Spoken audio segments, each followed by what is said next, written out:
Good morning, ladies and gentlemen. A very warm welcome to you. Our continued coverage on fourth quarter earnings. Joining us now live is Mr. Amit Singhal, MD and CEO at Asian Paints Limited. Namaste. A very warm welcome to you, Mr. Singhal. I just wanted to understand if you could give us a view ahead as far as Asian Paints expectations for the next 2 or 3 quarters is concerned. For the moment, there has been a dip in both the top line and the bottom line for the fourth quarter for Asian Paints. Yes, overall, I think the demand conditions have been fairly challenging in terms of what we have seen for the fourth quarter. And we've distinctly seen that as far as the decorative part of the paint industry is concerned, the entire industry is on a little bit of a negative side as we see it overall to that extent. It's the industrial paints which are kicking in and doing much better overall in terms of what we see. So overall, I think the quarter four, we've ended up with a 1.8% overall volume growth.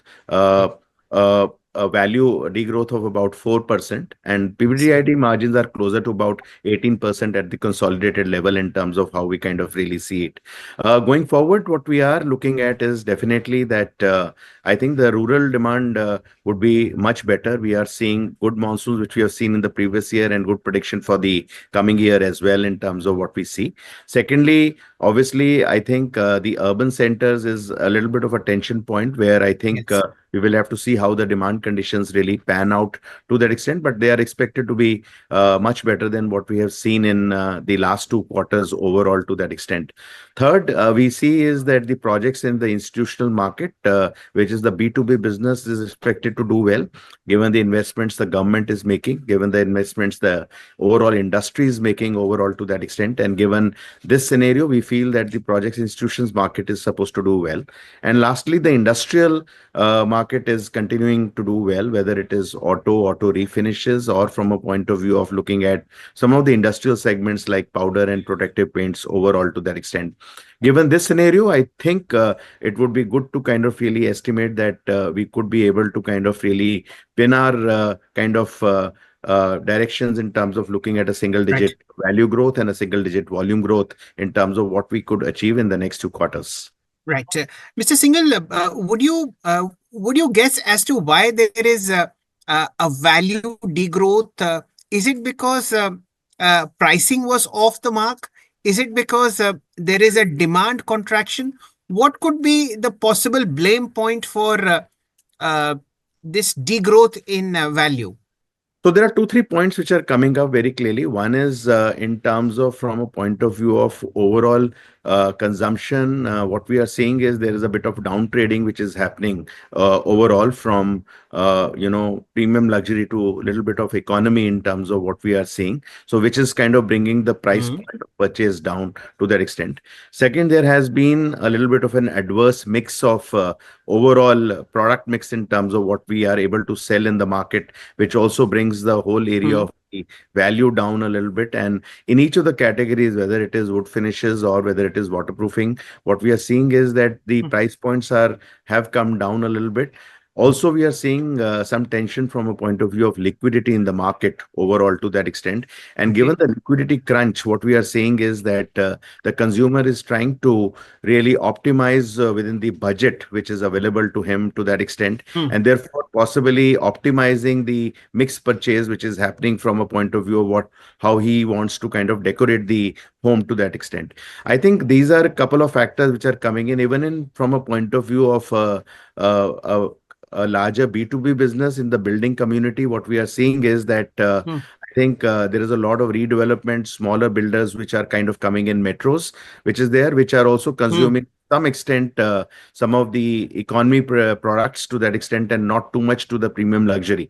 So I think a combination of all these factors is leading to a little bit in terms of the price in the market coming down overall from the purchase perspective of the consumer. Okay. You've very admirably tried to diversify into 3 other businesses. One is the kitchen business, the other being the home decor segment, and of course, the weather seal sector that you are addressing. Sadly, all 3 of them also had muted or negative performance compared with the year ago. Overall, how much is these 3 businesses put together in the revenue of Asian Paints, and do you see them improving over the next 3 or 4 quarters?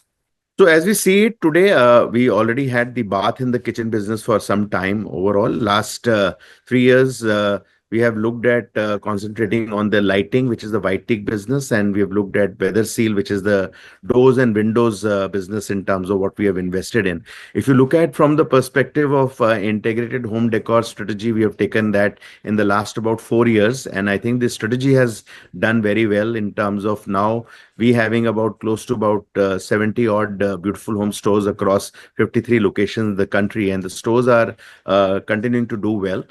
In White Teak and Weather Seal, last 2 years have been good, where we have seen exponential growth which have come in. I think the year FY25 has been very, very slow. I think some Hmm. of the demand conditions caught up there in terms of looking at it. In fact, no one in the home decor segment in the organized industry we are seeing doing very well, whether it is the bath industry or whether it is the kitchen industry in terms of what we see. So I think some of those effects are kind of rubbing it in. We additionally had a little bit of a problem in terms of the, our imports from China because of the BIS standard, which has come in. And the last 6 months, we have Hmm. not had any imports which have been there, which has affected the business overall to that extent.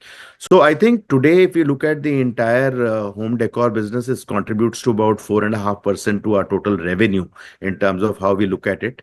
Going forward, we are looking at saying that this business should start contributing to the level of anywhere between 6 to 8% in terms of our total revenue, in terms of how it kind of goes up to that extent. We are pretty confident that we are looking to kind of really take our home decor strategy, which basically makes the consumer more close to Asian Paints and kind of gives us an opportunity to own the homes as part of our Har Ghar initiative very, very strongly. So I think we are still Right. committed to this business strongly, and we think that as we kind of look at the current FY26, we should be able to grow this business and look at possibly growing it at a healthy pace in terms of as you go forward. Right. Amitji, a couple of points on capacity expansion. But firstly, uh, given the huge number of plants that Asian Paints already has, what is the average capacity utilization for the fourth quarter gone by? So overall, if you look at, we have now about 8 mega plants which are there already. We have a capacity of almost about 22 lakh tons in terms of what we kind of really make. We are currently operating at about a 74% of capacity utilization in terms of what Okay. we have. And as we kind of look forward, we are planning for a ninth plant, which would kind of come up in central India in Indore, for which we have already purchased the land. And therefore, we are committed to the future growths and what we want to kind of look at from a point of view of a capacity expansion as we go forward. Okay. You have a backward integration initiative into white cement and VAM as well as VAE in Dubai. What is the progress there? When do we see that being operational? So the white cement plant would be operational from June of this year. We have an overall capacity of about 2.75 lakh tons in terms of what we are going to make there, and that should be operational from the month of June of 2025 as we see it. The VAM-VA plant is coming at Dahej in Gujarat. Overall, the spends are pretty huge in terms of what we are spending, close to about 3,000 crores in terms of looking at that capacity coming up. We should have the first outputs coming from it in the period of March to April 2026, but the final full capacity would kind of really go on to about April 2027 in terms of what we see. And these are very formidable advantages in terms of what we are going to get, which shows up possibly the overall treasure chest at Asian Paints in Hmm. terms of our overall cost savings and what advantages we do get because of all this backward areas and backward integration areas which we are kind of working on. Right. Mr. Singhal, no interview would be complete unless I get your views on crude oil prices. Of course, your raw material is linked to how crude oil moves, and that's been on a very strong downward trajectory.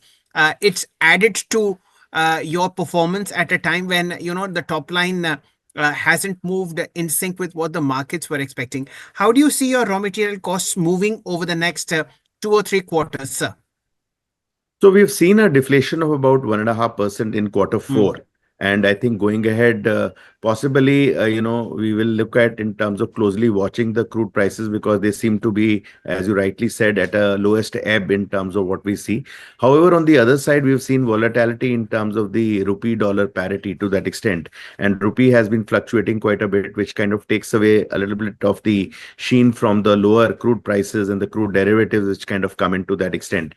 Also, what we see is a lot of volatility in terms of the overall prices. We know what geopolitical situation we are seeing now, and also in terms of the future, in terms of the tariff war revisiting us to that extent. So I think we would like to kind of wait and watch and see how this trajectory of raw material prices pan out, and then only kind of take any pricing decisions in terms of what we want to take as we kind of go ahead.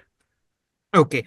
And Mr. Singhal, a couple of other questions on the competitive intensity of the paints business going up by several notches. What are you hearing from your distribution teams about the progress that the latest entrant is making in the sector? And how do you think that's impacting the overall industry as a whole? So overall, see, when demand conditions are weak, you will always see that there is a competitive intensity which goes up, not only from new players which are coming in, but from the existing players as well. So I think that is something which we are observing in the market to that extent. And I think this competitive intensity is here to stay. It is something which will kind of really continue for the next year, 2 years in terms of what we see definitely to that extent going forward. And what we are very clear is that if you look at the size of the market, which is close to about 80,000 crores, and if you have some of the new players, if someone garners anywhere share which is anywhere between 3 to 5%, it's not a very big share to kind of really start influencing the market in a big way to that extent. Unless you become a size of at least 10 to 15%, there is no big influence in terms of what is you can make. And also the question is of sustainability. Today, you can make an initial splash in terms of getting a 3 or 4% market share to that extent. But the question is in terms of sustainability and growing that business over a period of time, which you have to do if you have a differentiated proposition, if you have a differentiated brand, which you are kind of bringing to that extent. And therefore, I would say that I think the existing players would kind of really match any of the new competition imperatives which are coming to that extent. And really winning the market only on pricing and discounts is not a great idea in terms of sustainability as we kind of go forward to that extent. And therefore, I think we'll have to wait and watch in terms of how the situation pans out. We will have to look at a little bit of a medium term to long term to kind of see how this kind of situation pans out, how it is sustainable in terms of looking at possibly the current structures of pricing in terms of what possibly the new competition is setting up in terms of going forward. So I think those are things to kind of watch. As I see it, a dent of anywhere in 3 to 5% in terms of a share is possibly not a very big dent to kind of really influence the overall market. Right. And my final question, Mr. Singhal, at the moment you have a point presence of about 1.6 lakh, 69 lakh points of sale across India. What should be the status at the same time a year from now in terms of distribution reach? So we look at opening anywhere between 3,000 to about 5,000 new distribution points every year, depending on in terms of the new towns, the smart cities, the suburbs of various cities, how they expand overall to that extent. So I think we can definitely expect that the distribution will continue to expand, and at least a minimum of about 4,000 new points of distribution should emerge in terms of our game as we kind of go ahead. Right. Mr. Singhal, thank you so much for your time and for such wonderful insights and such clarity as far as Asian Paints business is concerned. Despite rising competitive intensity in the sector, we look forward to additional capacity and 2 new plants coming up in the quarters ahead. Meanwhile, all the best of luck to you. Thank you so much. If you like the video, do like, comment, share and subscribe.